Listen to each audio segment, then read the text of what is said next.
Muito bem disposto. Sim, senhor. E está também aqui ao meu lado o José Silveira Teixeira. Olá. Bem disposto? Boa noite, Nível. Está tudo bem? Está tudo bem com o Nível. Sim, senhora. Está a ouvir, olha, já estão a ouvir um pouco daquilo que poderá ser também a nossa conversa, porque as dificuldades são imensas. Foi tanta conversa que eu até me esqueci de perguntar como é que está o bairro depois da chuva, não é? Já agora vou perguntar a vocês. José, como é que está o seu bairro? Já começou o inspetor-geral de Luanda, já começou a fazer a sua inspeção. E os bairros aqui em Luanda estão com grandes problemas. Para chegar até aqui é grande dificuldade para sair do bar, sério. Você mora onde? Moro aqui, vivo aqui na Via Expressa, no famoso bairro da Mutamba. Ah, tem um bairro da Mutamba também? Tem o famoso bairro da Mutamba na Via Expressa. Para sair de casa é complicado. Ali está muito complicado ali? Muito complicado.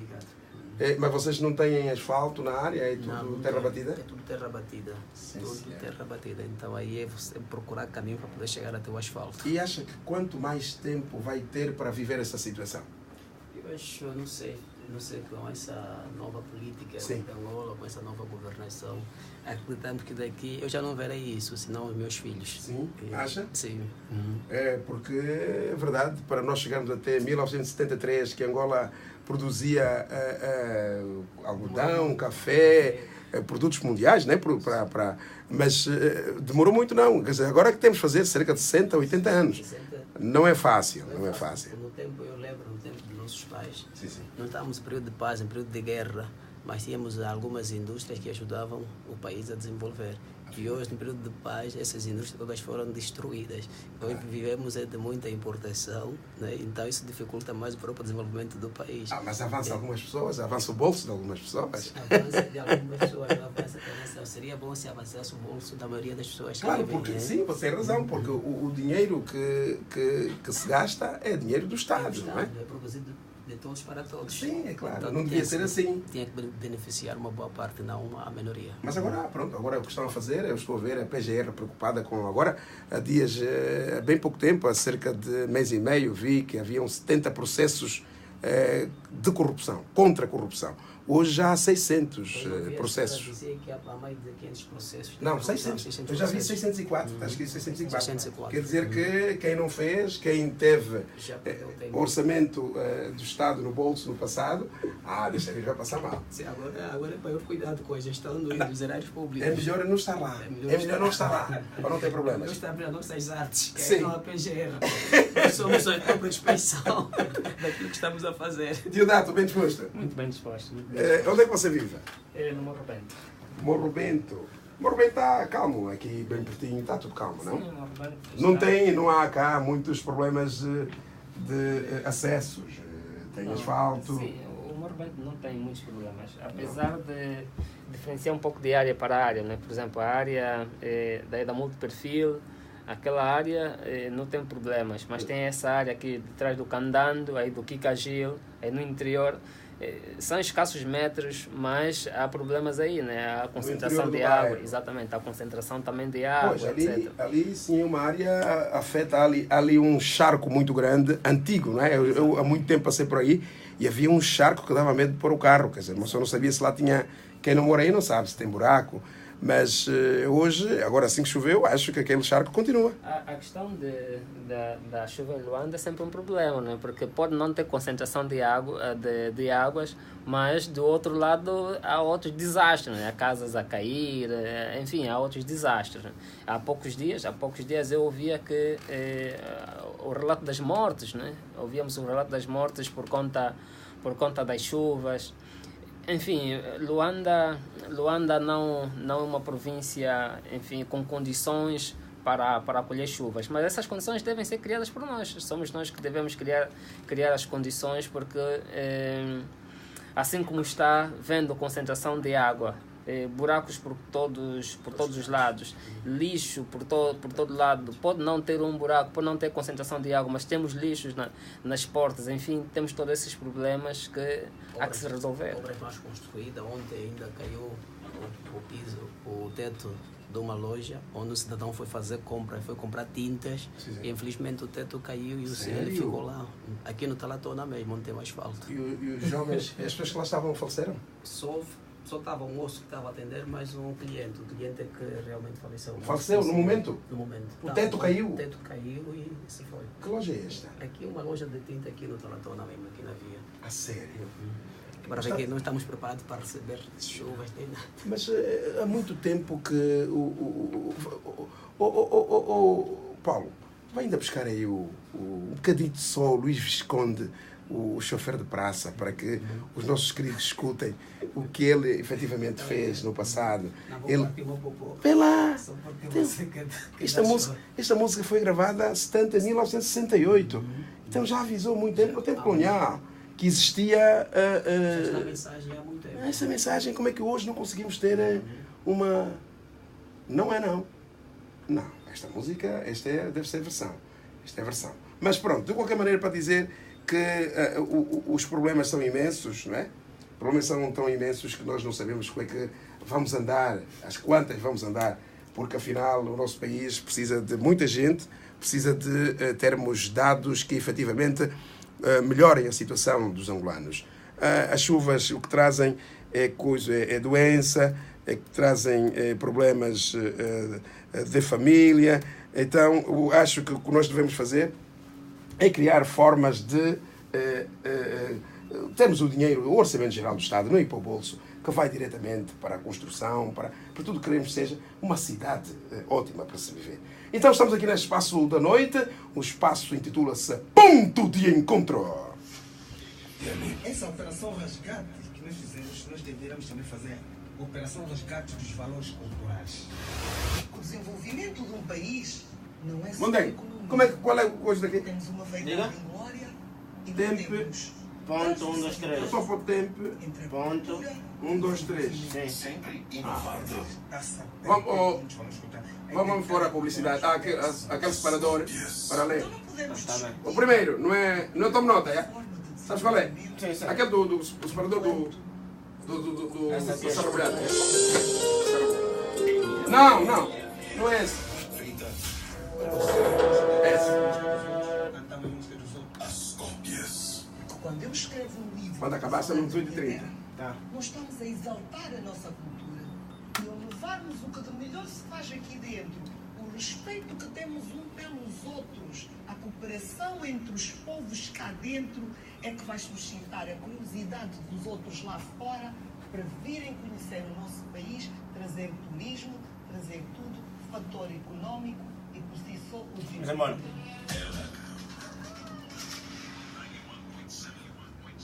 Neste momento são 18h30. Vamos passar então por aquilo que seja uma crónica que passamos. A semana passada não vamos em feito porque tínhamos que conversar sobre o ensino, mas a crónica é a seguinte: o que se passa com as matrículas dos nossos alunos e estudantes, parte 1.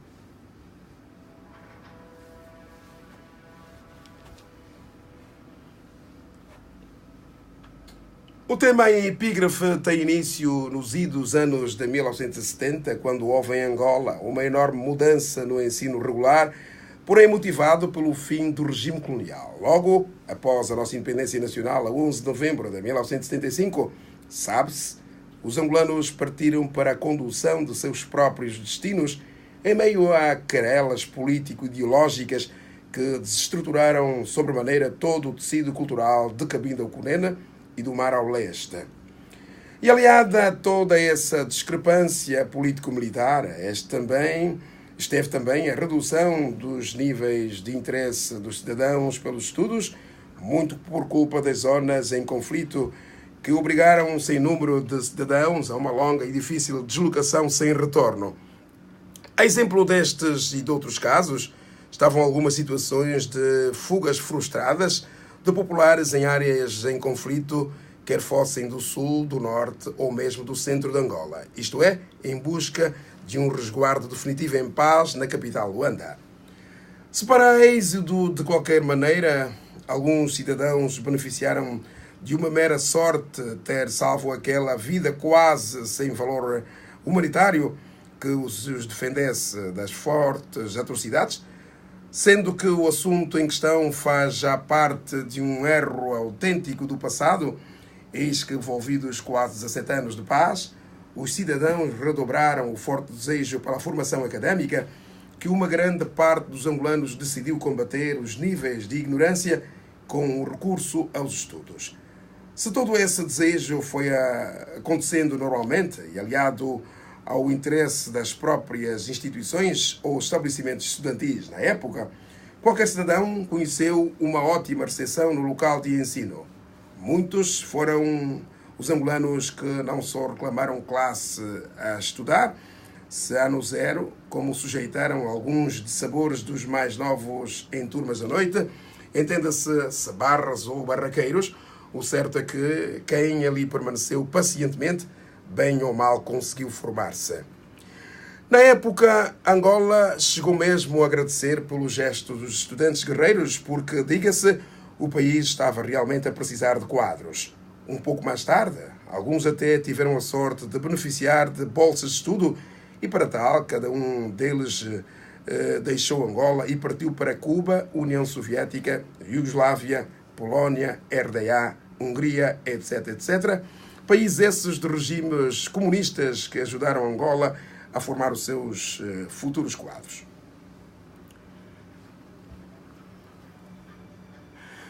Que alegria do dever cumprido era, pois, um dos momentos mais marcantes de uma pobre família e sem culpa. Confesso mesmo que eram tempos muito difíceis para todos os que outrora havia uma grande escassez de alimentos. E matar a fome era praticamente a principal prioridade. O Kwanza oscilava entre o normal e o reajustado, até que uma vez os citadinos, que já não tinham poder de compra, surpreenderam-se com a moeda de 20 kwanzas a mandar no comércio local. Estivemos até aqui então a publicar aquilo que é o que se passa com as matrículas dos nossos alunos e estudantes. Parte 1. A canção Elias, o Bonga, dizendo que pensou que ele tinha morrido, pegou uma composição que não era dele, cantou aquilo, ficou rico e também nunca mencionou Elias. E, no entanto, deu tributo. Elias cantou, compôs e tudo. Não estava morto, mas o Elias nunca disse nada, nem nunca cobrou nada. Mas a canção é dele. Quem ouve a IFM tem acesso às exclusividades. A canção é de Elias. Tudo! Letra, música, tudo! MFM. Feita para você. Mas o Bonga é uma boa pessoa e ele próprio deu-me um depoimento a falar sobre isso, a dizer: se eu sou o que sou hoje, é graças ao Elias daqui. O mais velho Elias deixou e disse: é bonito quando as crianças sabem tratar bem o barco que nós atracamos no porto para eles dirigirem. E o Bonga, cá entre nós, dirige muito bem. Então, deixe andar, o miúdo faz por nós por motivo de orgulho. Sempre inovando.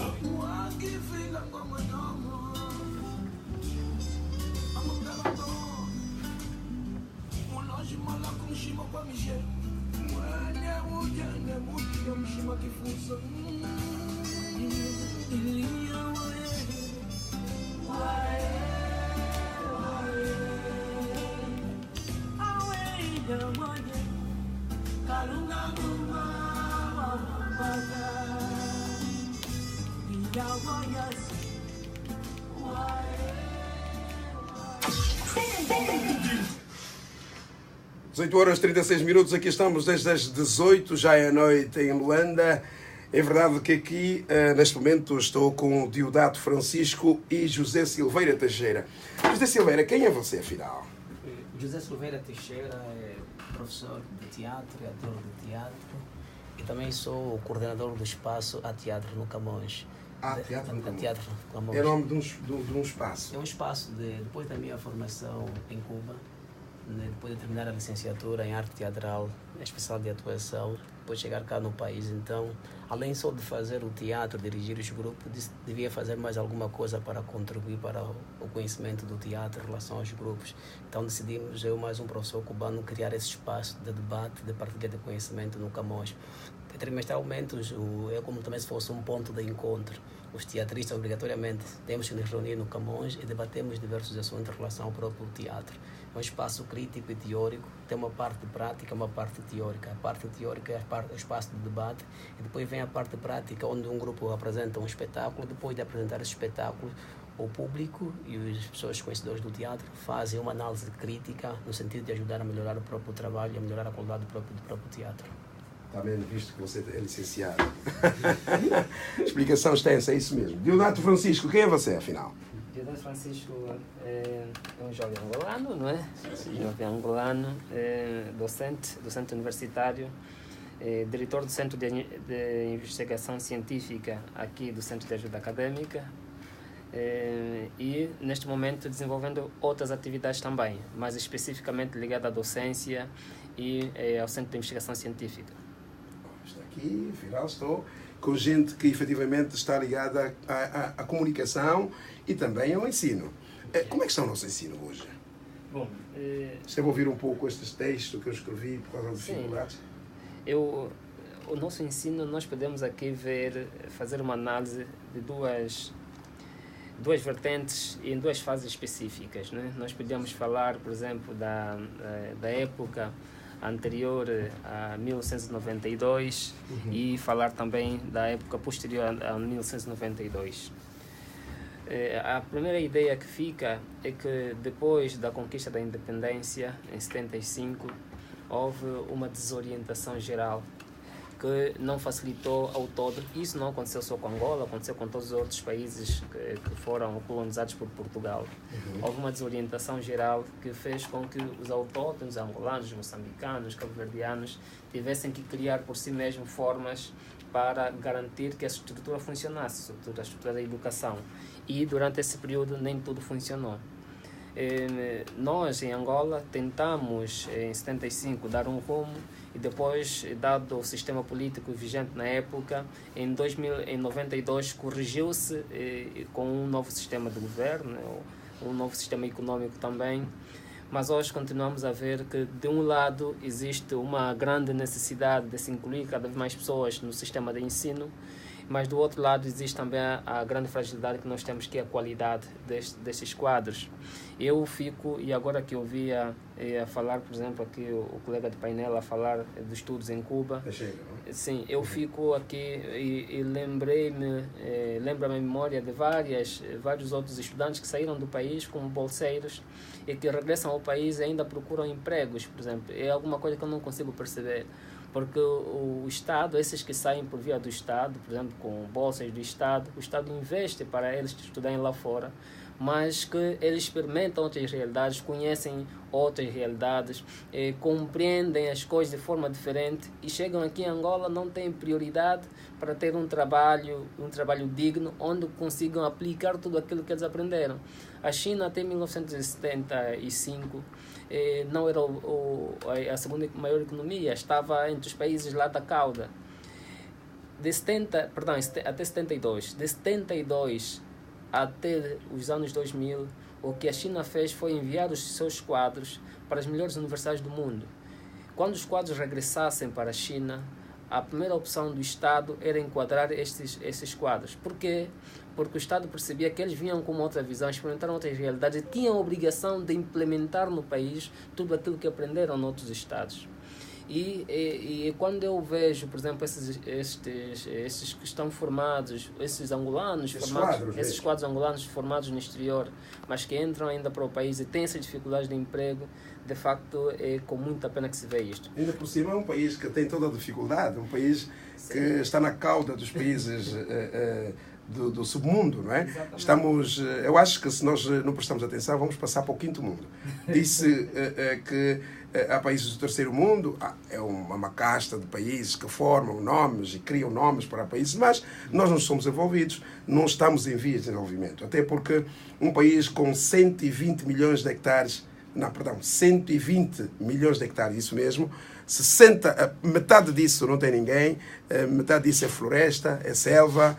Há tempos vieram cientistas da National Geographic fazer uns estudos aqui, nós nem temos ninguém para fazer estudo. Mas já agora deixa-me perguntar aqui o José Teixeira. Só aqui, antes de perguntar, por favor, sim. Por exemplo, agora dá-me um alento saber, por exemplo, que há uma visão estatal há pouco menos de 2 meses nos apercebemos que o Estado passaria a enviar para o exterior os melhores estudantes das universidades, pelo menos anualmente 300 estudantes para as melhores universidades do mundo. Isso já é bom, mas precisamos nós recordar que o importante não é que eles vão, é que eles regressem para o país e implementem aquilo que aprendem lá aqui em Angola. Sim. Porque eles vão e há vários estados hoje a comprar em quadros. Os Estados Unidos da América é dos estados que mais compra. Pronto, ele vê um bom quadro, ele prefere puxar para si, paga do melhor salário, e este quadro pensa entre voltar para o terceiro mundo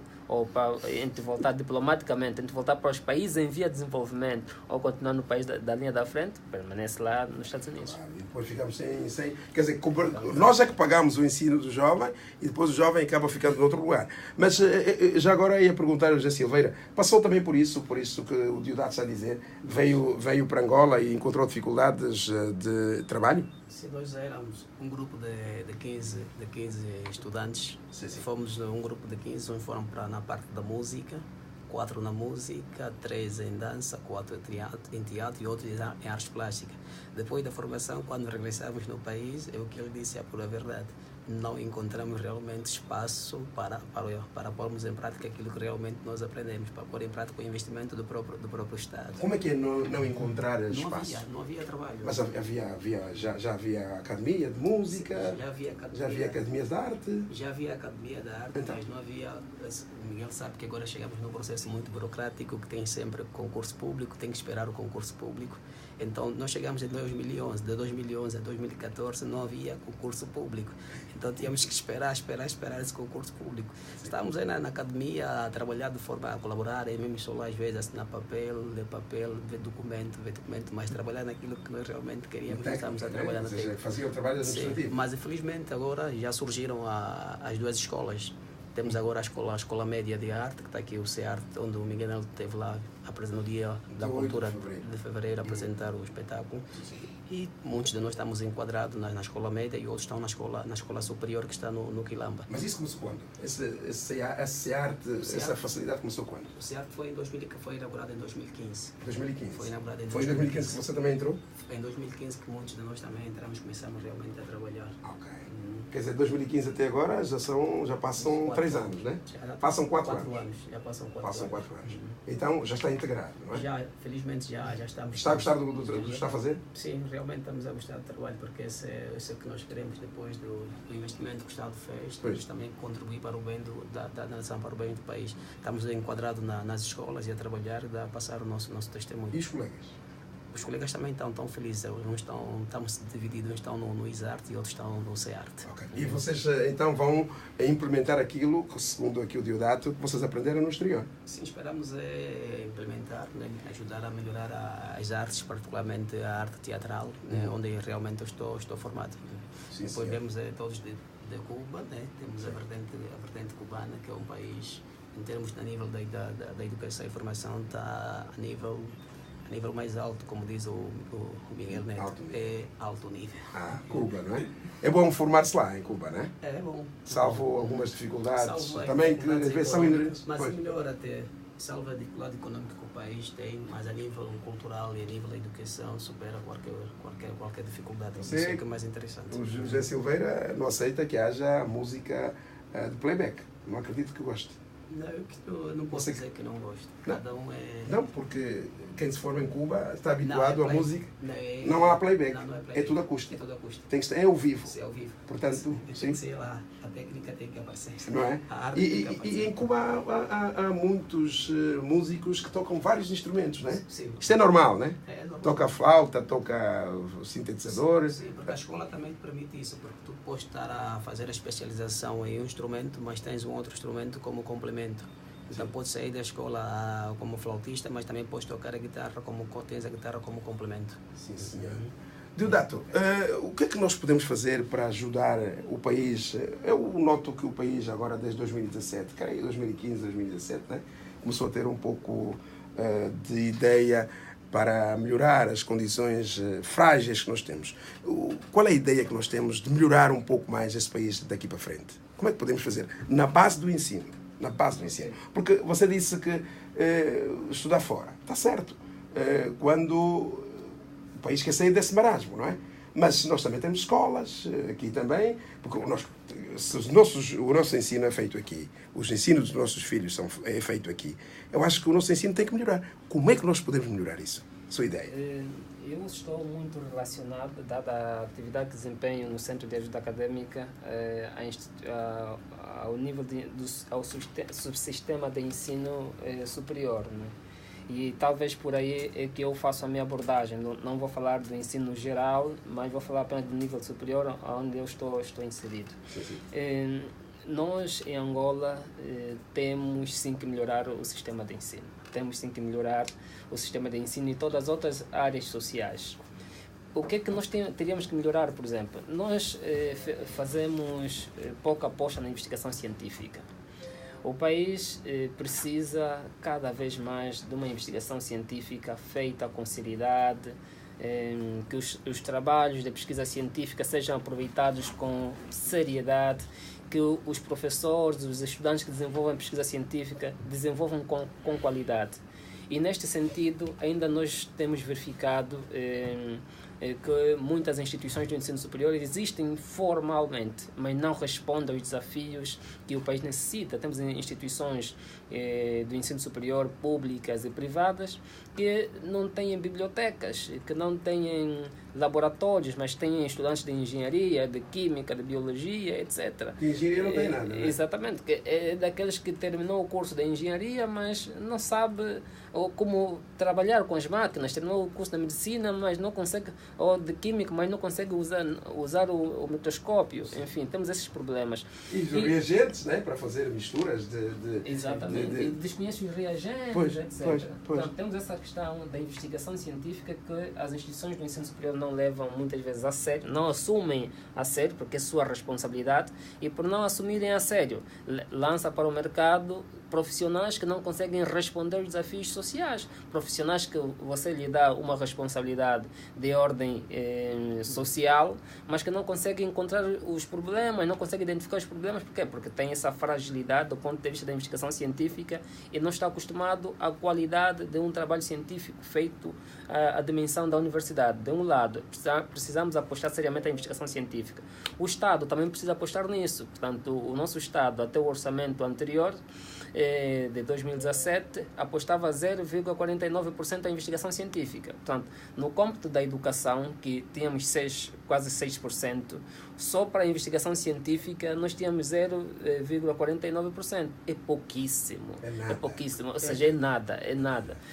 Os Estados, a nível do mundo, apostam bastante na investigação científica. Os Estados Unidos da América, e nós podíamos ter os Estados Unidos da América como padrão.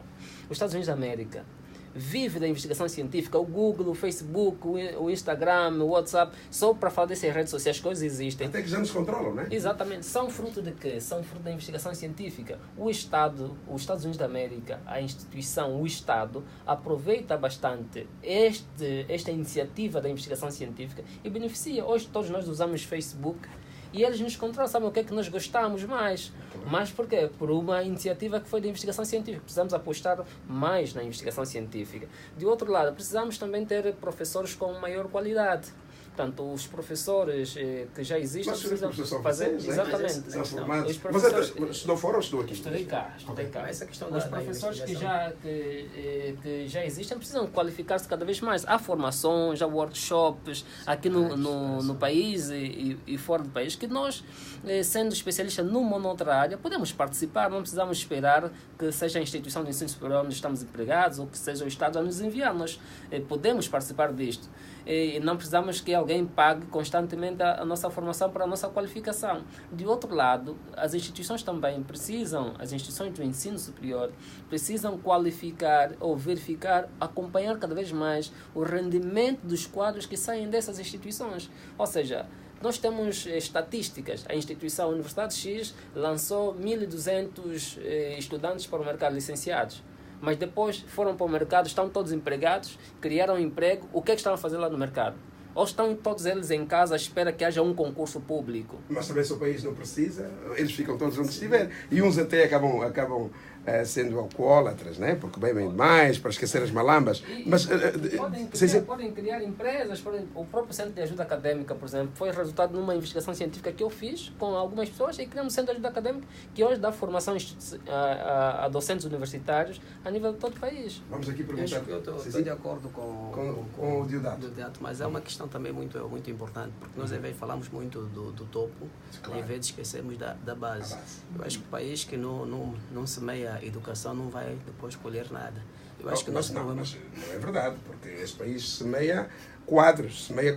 Imagina, desde 1976, os quadros, aliás, antes, né? Já mesmo no Maqui, foram fazendo... Sim. O que eu falo na base, porque tá bom, vamos à base, por exemplo, desde o ensino primário.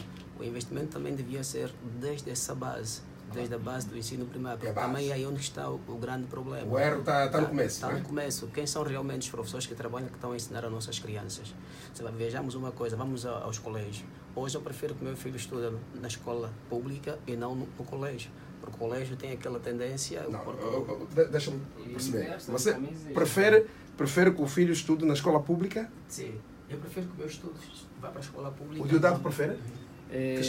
Eu tenho filhos a estudar na escola pública controlada pelas madres, mas ainda assim, genericamente, eu digo que as pessoas preferem mais aos colégios, né? Preferem mais os colégios que têm um acompanhamento muito mais personalizado. Mas esse país é que é estranho, porque em todos os países a escola pública é que tem valor. Mas diz aí. Porque o valor tem que ser na escola pública, porque eu vejo, eu tenho uma sobrinha que estuda na escola pública e tem outro que estuda no colégio. A minha sobrinha que está na escola pública tem maior rendimento em relação ao que está no colégio. Ah, sério? Sim, porque no colégio tem aquela perspectiva de que também o aluno não pode reprovar em função do lado econômico, porque se reprovar, depois vai tirar o nível, o nome do próprio colégio. Então tem essa perspectiva de aprovar só passar. Já na escola pública o professor está aí para realmente ensinar e educar, não pode aprovar sem passar. O que aconteceu nos últimos tempos, que leva-nos também a pensar um pouco... Isso também causa depois o problema futuro lá para... Sim. Algo que aconteceu nos últimos tempos, que depois levou-nos muito a repensar se o colégio, a instituição ou as escolas públicas têm melhor ou menor qualidade, que foi a reforma educativa. O processo de reforma educativa e aquela história das transições automáticas de uma certa classe para outra retirou bastante qualidade ao ensino público. E, entretanto... Mas eu acho que aí deve haver alguma coisa propositada, não é? Porque há por exemplo, ministros e quadros mesmo do Ministério da Educação que depois abrem escolas.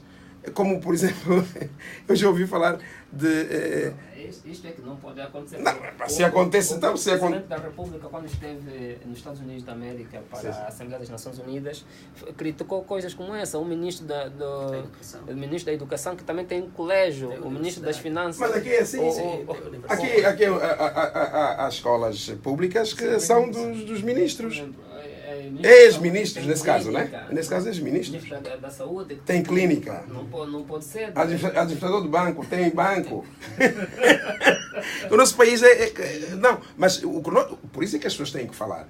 Para apontar os erros do passado. Porque o país recomeçou em 2017, né? Creio que a intenção hoje é de pôr a máquina a funcionar. E as pessoas têm que abordar, porque se esconde isso, está-se a permitir que aquilo do passado retome. Mas estava a dizer Diodato. Eu dizia que a questão da reforma educativa é que retirou um pouco essa qualidade do ensino público.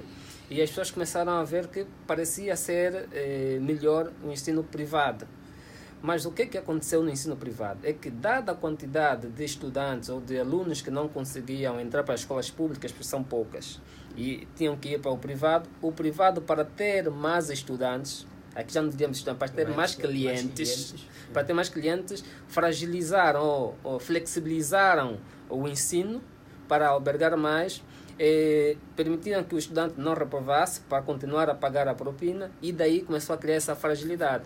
Mas ainda assim, também não podemos... Essa é uma ideia que veio de cima. Ainda assim, não veio da base. Não podemos nos esquecer que o Estado precisa cada vez mais de criar escolas, porque existe uma grande quantidade de estudantes ou de crianças que ainda estão fora do sistema de ensino.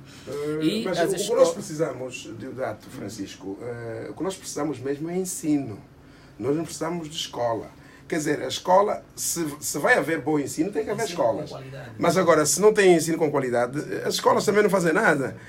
Tanto como os hospitais. Para que casa, para que parede com toda a honra e pompa, menos o material que lá está dentro, ou então com muito material e não tem material humano.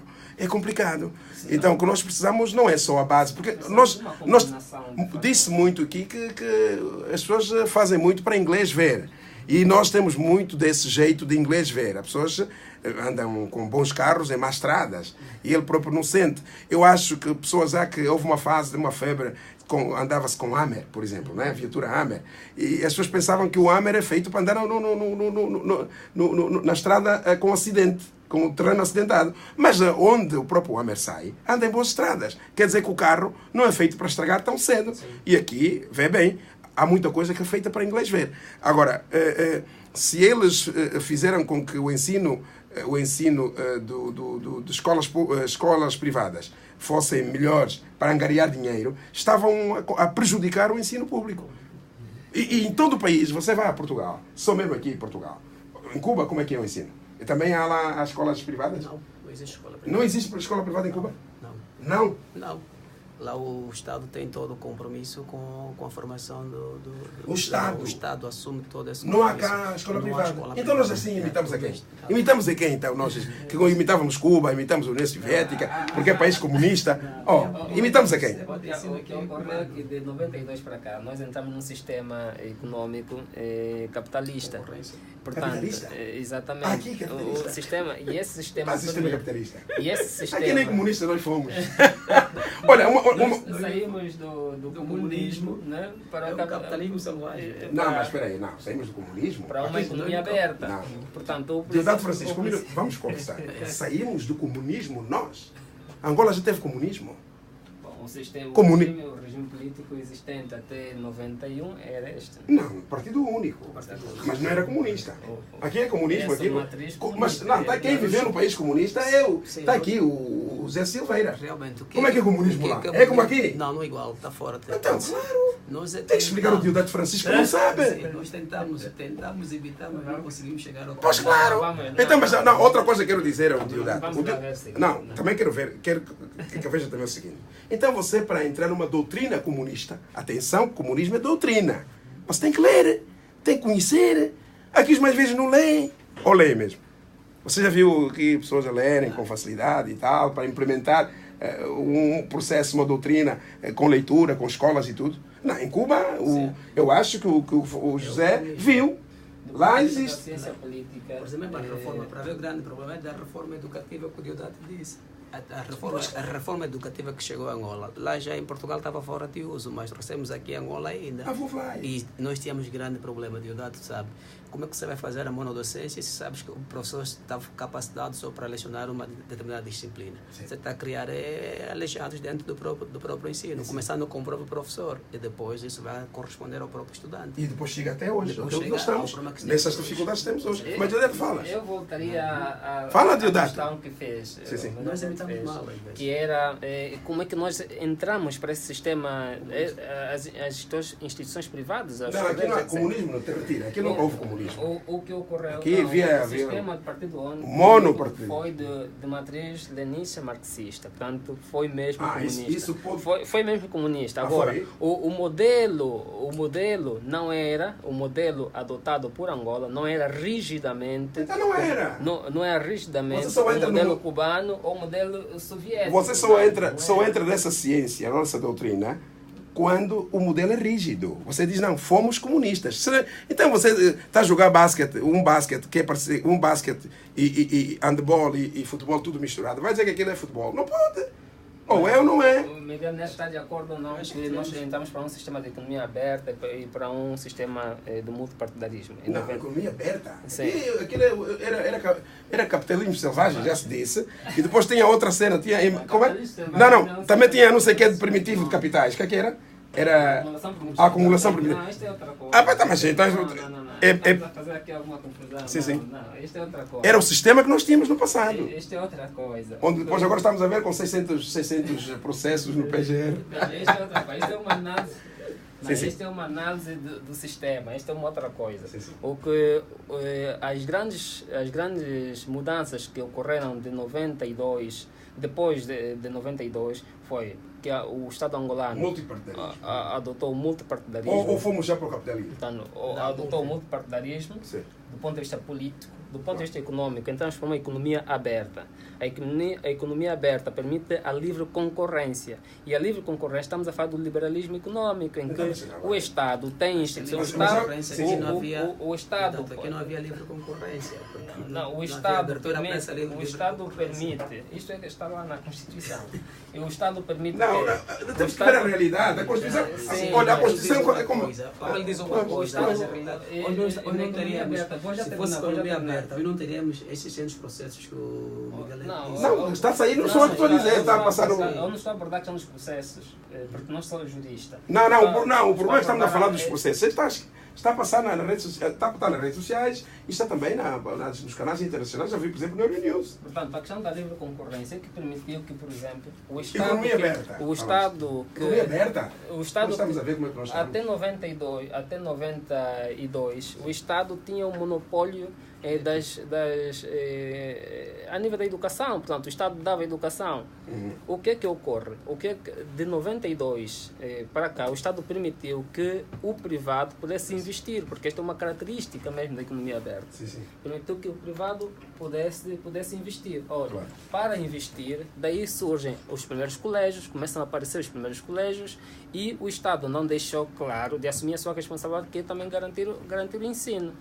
Daí está, e eu digo isso para responder à questão de onde é que nós imitamos essa questão das escolas privadas. É que o privado que tinha capital entendeu que estava em condições de criar escolas. Privado Agora, com capital naquele tempo. o que é que ocorreu? Nós já temos privados com capital. O que é que ocorreu? É que o privado, em vez de considerar a educação um investimento sério, considerava a educação como um negócio. E quando se considera a educação como... Um negócio também é um investimento.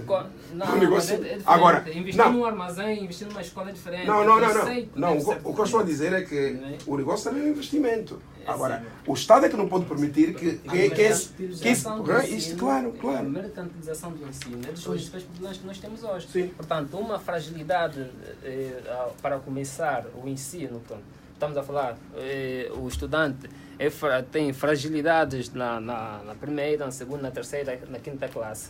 Ao chegar à 12ª classe ou ao chegar ao primeiro da universidade, temos um estudante claramente fragilizado, né? Sem condições para os desafios. E aí entramos novamente naquela questão. Então, ser estudante universitário, por que não consegue responder essa questão? Por que não pensa em condições? Por que não sabe fazer um relatório?